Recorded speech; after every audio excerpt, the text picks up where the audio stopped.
Magandang araw sa inyo mga kananay, magandang araw ng linggo. Yan, dahil may panahon po tayo sa pagluluto.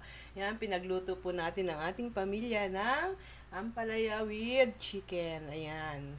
So, ang nangyari po, ang naging sahog natin is yung ampalaya dahil sa sobrang dami ng chicken. Pero okay lang po yan, at least merong masustansya makukuha ang ating pamilya. Ayan, kung kayo po ay bago pa lang sa aking munting channel, please click lamang po yung subscribe. Pati na rin po ang notification bell para na ma-notify po tayo sa ating mga ginagawa sa araw-araw. Ayan. Yan guys, kung gusto niyo pong mapanood kung paano ko po yan niluto, meron po tayong live videos. Ayan, ilalagay ko po yung link sa ilalim kung gusto nyo pong mapanood ng buo. Yan guys. Thank you for watching. Maraming salamat at nakapagluto na naman tayo ng isang masustansyang pagkain. Ayan guys, thank you.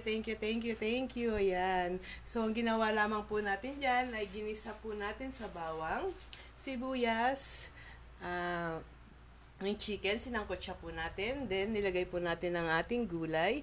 Nilagyan din po natin ng egg. Ayan, instant, meron na po tayong pagkaing masustansya. Ayan, kung kayo po ay mag-iisip ng kung paano po natin pakakainin ng ating pamilya, ayan, simpleng luto lamang po yan. Sa halagang less than 100, meron na po tayong masustansyang ulam para ihain sa ating pamilya. Ayan guys. And we pray, sana po kayo ay meron ding makain sa inyong hapagkainan. Ayan. Sana po may mga blessing din Papa Jesus. Ayan. Thank you Papa Jesus for this blessing. Ayan. May makakain po ang ating pamilya.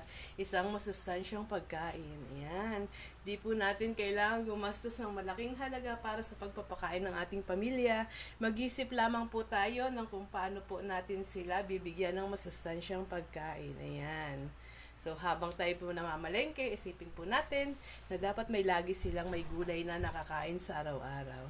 Yan guys. Thank you for watching. Bye-bye for now. Ingat po lagi tayo. Maulan po ang ating panahon. Thank you for watching. Bye-bye.